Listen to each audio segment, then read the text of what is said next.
Okay, I hope that saves and does everything. I'm not really good at recording things. But okay, anyways, my name is Clem again. And today we're gonna go through like two different trainings today. The first one is on unit training. So this pertains to everyone. And then the next training, unfortunately, we'll also have to watch, but that one is like unit leader specific. And we haven't assigned those positions officially yet, so it could honestly be anyone at this point. So we just want to make sure that we cover all our bases just in case anyone like here assumes the role of unit leader. But then also I guess it'll be helpful for you if you're a cabin counselor because then you'll know like how to support your unit and things like that. So hopefully it will be pretty quick. Okay, so today we're going to be going over camp positions, unit specific discussions, bed checks, cabin rules, counselor duties, unit dynamics, things like that, all the fun stuff of like being a counselor and sort of what that entails and what that looks like within the scope of KESM. Okay, so these are just our goals. I'm not going to spend time on that. And we'll jump into camp staff definitions. So as a KESM volunteer, there are a bunch of different roles that you can occupy as a counselor. And if you're attending today, that means you're either a cabin counselor, unit leader, or a member of the admin team. Regardless of your position, you do need to be aware of like the role of others and what they will play around you, so that you know what to do if something happens at camp and who to turn to if you need guidance on site. All right, so the first position we'll sort of go over is our camp advisors. So camp advisors are special volunteers. They're from KESM National or other like chapters. Usually they're like alumni from like other schools. Last year, that's what happened with us. Like we got two alumni from like I think Iowa State or things like that. And these are people that are like super passionate about KESM and have volunteered their summer to helping us like have our camp. So they hold a really special role, and they have a bunch of responsibilities on admin team. This year, our camp advisors are named Blue and Goose, and one of them I think is currently a student at another chapter, and then the other I think is an alum. But regardless, so they have a bunch of responsibilities, with their number one being to keep camp safe. So they ensure all camp staff and campers are observing safety practices at all times. They have like hypervigilance, especially at high risk areas. They serve on the admin team. They participate in planning and implementation of camp programming, and they help us prepare activities and meetings, and they also grade us. So our performance will be like graded at camp by national, and those standards are recorded by camp advisors on site, and they will like send it to national to see how we do. Um, a really big role that they play is that they manage any and all camp incidents or situations. So again, making sure that everyone is safe and healthy. They are the on-site expert about incidents or situations and safety protocols in the handbook. And also the first day of camp will arrive a few hours before our campers will, and our camp advisors will introduce themselves to us, and they will hold a mandatory training on safety policies and procedures at camp.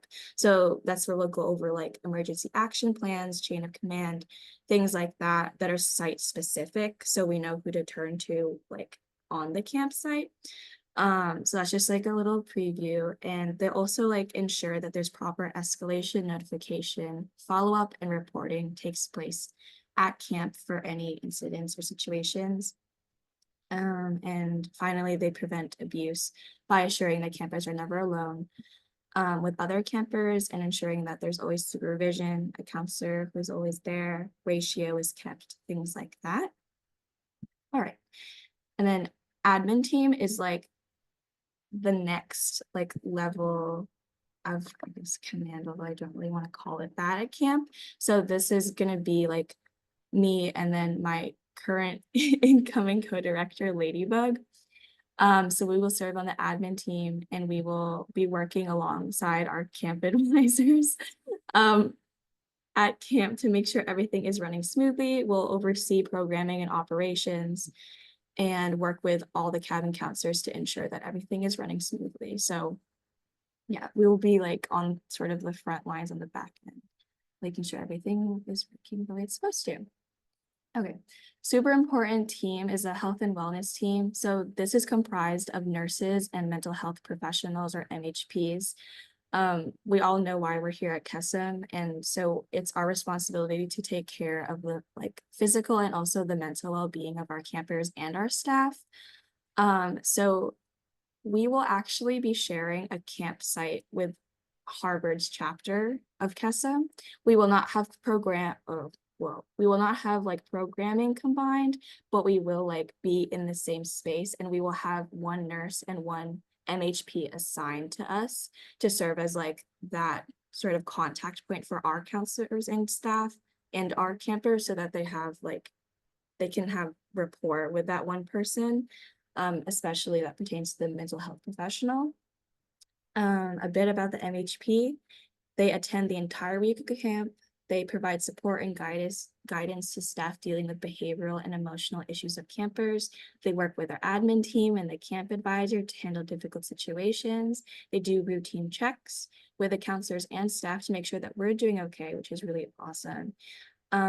Something to note though is that, like, similar to what has been said in like other trainings, we do not provide one-to-one therapy at KESM, and neither does the MHP. But they will enact like behavioral plans to help support our campers and also our counseling staff there. And they'll also like be with our be in attendance to our general staff meetings at the end of the night. Similar things for the nurse. They attend the entire week of camp, provide basic medical care, and also distribute and administer medication at camp. So that also includes us. So at check-in, counselors will have to like give your medications to the nurse, and she will like administer it to you guys. It is like KESM policy. So just bear in mind that like if you have, I don't know, an inhaler that you don't need to carry on your person, that might like live with the nurse for the week camp in case you need it. But also like if you have questions about that, just like let me know, email me or text me or something, and we'll figure it out. It'll be fine. Okay, next, unit leaders. So this is like, could be you. You don't know. Unit leaders are counselors at camp. They provide cabin counselors for support and guidance, and evaluates cabin counselors at the end of camp, again, in regards to our grading and standards. They also act as a liaison between cabin counselors and like me and Ladybug on admin and the camp advisor. And they also live in with like the kids and the camp and the cabin counselors, and fulfills all typical like responsibilities as well. But they just serve that extra like bit of like leadership within the units. And then we have cabin counselors. So this is like the people who are truly like on the front lines, I guess. They supervise campers in the same age group and gender with at least a 3-to-1 ratio in the cabin. So ratios are really important at KESM. We have a gender ratio, and we also have like the rule of 3. So the gender ratio works like this. So if you, for example, I'm a female identifying counselor, right? In the 3-to-1 ratio, that means 1 counselor to 3 of the same like identifying campers. So I can watch and supervise 3 female identifying campers on my own, and that's completely okay. If there's a 4th camper that I need to supervise, that means I'm no longer at ratio, and I need another counselor to be with me in order to keep it. Does that make sense? So 3 campers to 1 counselor in terms of gender. And then like as an overall like rule, there's also something called the rule of 3. So you will never see pairs of like campers and counselors at camp. That's to protect you as like an adult, and that's to protect the campers as minors. Having that third person there is really important to make sure that there's a witness to all events that happen at camp, so no one can like falsely claim that anything like went amiss, and to make sure like any liabilities are like sort of like handled. So that could mean like you will always be with like 2 other people camper or counselor, like at a very basic minimum, like ignoring the gender ratio. Rule of three is the most important rule, well, not most, but one of the most important rules at camp, to make sure that you guys are safe and protected, and also like the minors that we're going to be advising. So keep that in mind. We will have like training modules that will go out later in the summer, but that's just like a little preview to keep in mind. Okay, so cabin counselors are also assigned to one unit, which is divided by age and gender. For daytime activities, you basically stay with the kids for everything. You sleep in the cabin with them, make sure they're safe, and then take them to like meal times and do activities with them. It's really awesome. And then finally, we'll talk about the program coordinator. This is someone that sort of plays a major role for like the maintaining of our standards outside of camp. So they sort of work with me and like other directors to like make sure everything runs smoothly, and like helps us make sure like the general operations are like running the way that they should. Our program coordinator is Cass, and she will be on site with us. She's a full-time KESA like staff member, and so she will be a really great like resource at camp to like fill in any need that we have. Okay, so in summary, it's important to review these roles because they relate to communication and chain of escalation during the week of camp. As counselors, it is your responsibility to bring behavioral concerns to your unit leader's attention. Similarly, as unit leaders, you should be escalating reporting to your camp advisors and your admin team. So always err on the side of caution. Like if something happens, talk about it, make sure to handle it like discreetly and with respect and maturity, but make sure that, you know, if something happens, you're not just like keeping it to yourself, so that we can like help as admin team and staff. Okay, so now we're gonna move on to unit logistics and responsibilities. So the first thing we'll talk about is age-related challenges. So I guess you can just like think about this like amongst yourselves. But like if you were like a counselor in a younger cabin versus an older cabin, like how might like age play into how you like interact with those campers? Like younger kids might present their emotions in a different way, and they might like, you know, they may cry or like throw tantrums, versus an older camper might, you know, keep to themselves, like branch off, things like that. So any sort of like age-related challenges are to be expected at camp, and we should all be prepared for them. And like just think back to how you were when you were that age. What strategies work for kids that are like 6 to 8, and how does that like, how does your tactic in like mitigating that behavior change if they're like 16 to 18?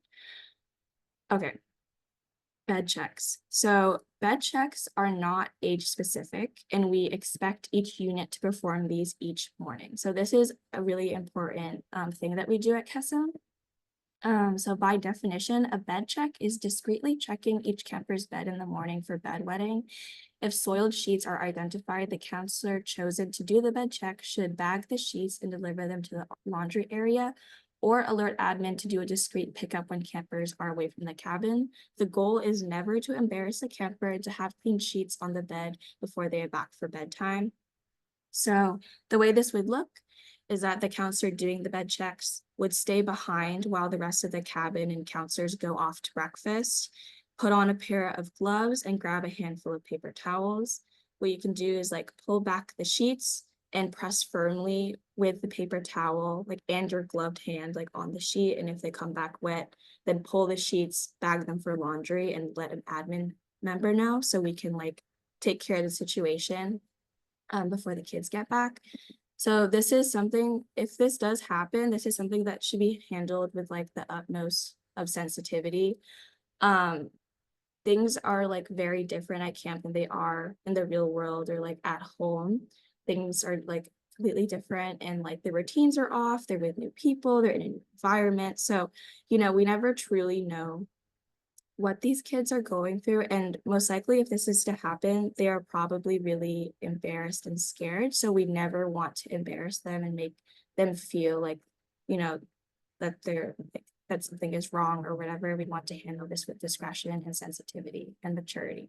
So make sure this is happening, make sure that bed checks are happening every day. You can like rotate them within your cabin or your unit to make sure that, you know, it's not just one person performing them each day.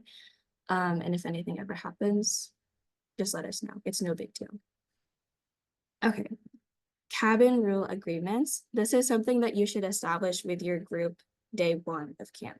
So we have cabin chats at camp where like your unit and your cabin will come together and you'll like chat with each other, and it can range from like a variety of topics. Like the first night of camp, we're probably not going to delve into like the heart of why we're here, but you could talk about like, you could do a game, you can do intro, things like that. But the first night of camp, we recommend that each cabin and unit come up with like a set of rules to abide by for the week of camp. That just makes everything run a bit smoother when it comes to like making sure everyone is behaving appropriately. Okay. And then finally, consistent rule reinforcement. Two of the most detrimental things for a unit are lack of communication amongst leadership and lack of consistency amongst leadership. So if a camper is spoken to about something by one counselor in their unit with a consequence clearly laid out, but the consequence or conversation is not communicated to all other counselors in that unit, the camper is now at risk of receiving inconsistent messaging from unit leadership. And you can probably see like how this would end up going. So we just, again, want to make sure that you guys are talking to each other. If something happens, let the other counselors in your cabin know, let the unit leader know, so that everyone is aware of how you handle that situation and everyone can like move forward with that plan that you have decided. Okay. So okay, so I guess we can just take a minute to put this in the chat if so how will we communicate throughout the day so everyone is informed? Like, how do you think you can ensure you have that constant communication with others in your unit? You can like put your answers in the chat when you have a minute.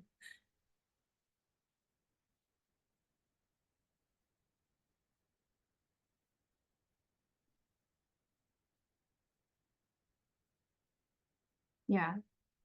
So group chats are good. We do want to like make sure we're not on our phones like all the time, but I think group chats are like, we will have a group chat at camp, so it will be a really great like resource for us. Just make sure your kids don't see your phone, because then they'll want their phones and then it'll be a mess. But yes, checking in with others when you see them at camp, that's great. Yeah, that's awesome. So note that no counselor wants to have to tell another counselor how to do their job. That's just uncomfortable. So the best way to avoid this is for everyone to be self-reliant in following the rules that you established day one, so that peers don't have to correct them. That's just awkward and nobody wants to do that. So the goal is to, of course, like have an agreement from the get-go and keep each other accountable by like having constant communication, things like that. Okay. Yeah, so these are just, I guess, some questions. But you guys, I feel like I've made that clear that you just like, if anything happens, let your unit leader know, let admin know, let someone know, so that like everything is communicated properly. And then, okay. And like the last topic we want to go over before we move into the second module is like unit dynamics and how we want to handle cliques. I know this question is like, these questions unrelated, but so the definition of a clique is a small group of people with shared interests or other features in common who spend time together and do not readily allow others to join them. So at KESM, our goal is for all of our campers to foster relationships with each other and be super welcoming. And it's your job as a counselor to facilitate these friendships and prevent cliques from forming. So you can like take a moment to think to yourself about like ways in which you as a counselor can achieve this and how you would prevent the formation of cliques and like making sure that all your campers feel included and welcome. Okay, and this is just another like frequently asked question that you can take a moment to read.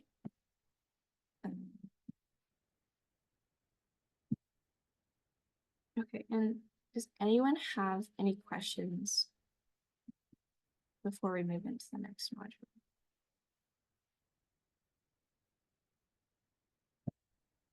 Okay, sounds good. This one, this one.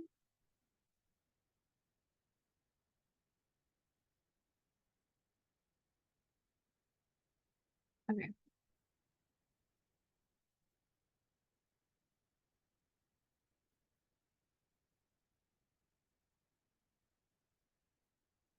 So this will be unit leader training. Again, we need to like have these roles assigned, but a lot of the information in this training sort of pertains to everyone from like cabin counselor and upwards.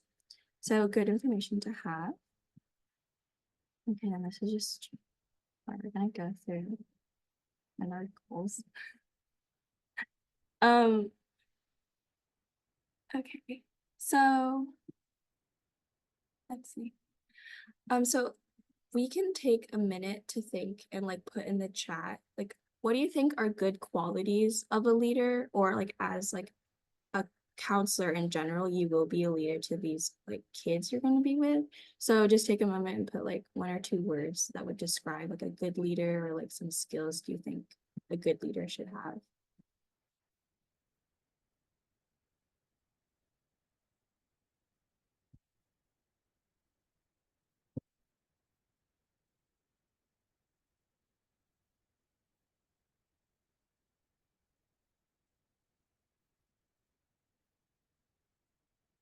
Mm-hmm.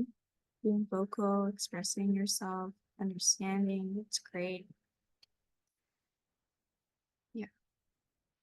So as leaders at KESM, we do want to like embody really good qualities, and we want to make sure we're like listening to one another, having patience, it's perfect, understanding, also having the confidence to sort of, step up when needed, and also to like, but also to be humble enough to know like when things are not your place to say, and like to make sure we respect everyone's feelings and things like that.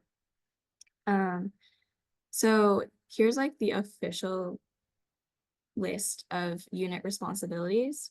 So everyone at camp will be responsible for waking up and going to sleep on time, getting dressed and ready for the day, ready for bed, hygiene, transitioning effectively, creating a safe and respectful environment, promoting a culture of teamwork, having fun, leading cabin chat. Again, that's what we talked about earlier. When you have like time alone in your cabin with your kids and you can just like chat about your day, or like talk about empowerment, things like that. Calling the hotline when appropriate and necessary. So at camp, we will have a bunch of support from like the admin team, camp advisors, program coordinator, etc. But when any situation like escalates to a certain point, camp advisors or admin team, or also like any of you, like anyone can call the hotline, but typically it will fall into like the camp advisors. And so the hotline is like a phone line from KESM National that is like manned 24/7. And this is like not a scary thing at all. It's just these individuals who can provide us with additional support if situations arise.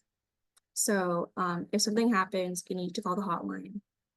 Take a breath, it's okay. But there are always people to help you 24/7 if anything should occur. So you should feel a little relieved that someone always has your back there. A few more roles: ensuring that your unit provides basic childcare, being accessible and vigilant for any problems that might arise in your unit, and noticing trends or campers who need additional support, things like that. So we can move into communication. So I think it's just important to realize that your communication style is never like, it's never like, I guess, the same regarding like how you communicate. Um, if you're supervising friends or adults, you're gonna do that differently than if you were supervising children, or if you're debriefing with counselors or the admin team at the end of the day. There's a different levels of professionalism, there's different levels of like formality and things like that. So I think it's just like the takeaway here is that like the way you communicate will differ depending on who you're speaking to. just to make sure that like you're aware of like again everyone's roles at camp and who to go to if you need like support, and also who will have the information that you need. So here are Kesum's 11 tips and tricks to be a great leader at camp. So I'll just like read them out. But I feel like you guys sort of like have a good handle on what makes a great leader. So knowing when to delegate out, so delegating outside of your unit versus delegating down to the cabin counselors in your unit. Being able to make that distinction, like when a situation needs to escalate and things like that. Staying involved, having patience and confidence, listening to others, having enthusiasm and selflessness, being dependable, inclusive, actively mentoring your kids and not just like, like going through the motions of like, oh, another day at camp. We want you to be engaged and having fun, things like that. And the way you can do that is by having like strength and interest-based like doing and bonding with each other. Like if you notice that your camper is really into, I don't know, spike ball, play a game with them. See how that like that shared interest of yours can like create like a new relationship and how that can facilitate your communication throughout camp once we approach empowerment, when a communication is going to be really, really important in those relationships that we will have built up will be important. Okay. And then we can talk about like when to escalate. So we've talked about like previously, like who we should go to when we need to escalate a situation. So now let's like take a minute to think about like when you should do this. So I'll outline it for you. So big things that would like raise a red flag for you and like tell you that this is something that needs to happen is if there are any health or safety concerns, anything out of the ordinary that could compromise the health or safety of other staff, counselors, or like campers. So like if anyone is sick, you suspect like COVID, anything like that, immediately escalate. We want to make sure that things are handled appropriately and as efficiently as possible. Suicidal ideation and self-harm suspicions or disclosures. So if a camper has ever mentioned like these kinds of thoughts, whether they be past, present, serious, or said as a joke, anytime someone like mentions suicidal ideation or self-harm, it needs to be escalated immediately and to like the highest level that you can. So if anything like this happens, go directly to the camp advisor. They will call the hotline and we will figure out the situation. It's always, always, always better to err on the side of caution and the side of safety. So, don't like, if you're unsure, just always report because you never know. And we want to make sure everyone is safe. If you have any abuse, neglect disclosures or suspicions, always escalate, always say something. We want to make sure we're setting our campers home to like a safe environment and that they're safe at camp.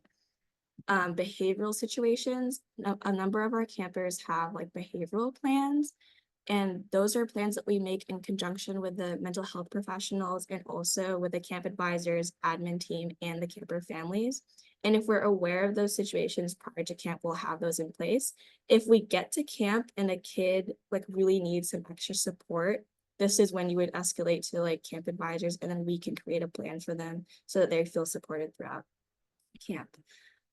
Extreme weather, any like logistical things that are like awry, escalate. Staff conduct issues, if you see any of your peers like doing anything that's out of the ordinary or you're concerned about, escalate. Yeah, so bottom line, err on the side of caution and safety to make sure everyone was like okay and comfortable at camp. Okay, and then I talked about the hotline a bit before, but again, like it's not that big of a deal. Like they're just another way that we can find support at camp.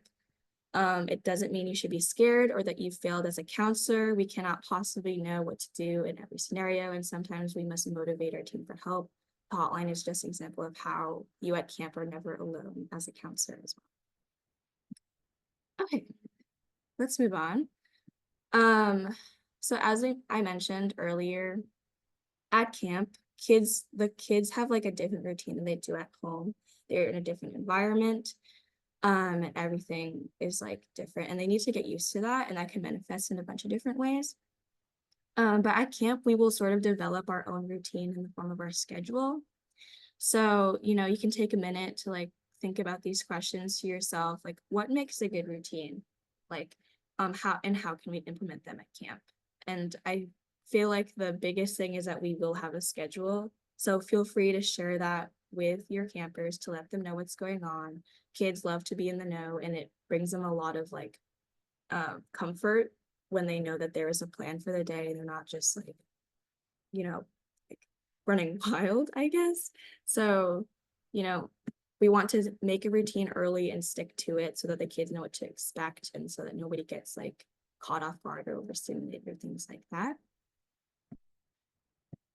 Okay, so here are some FAQs. You can take a minute to read.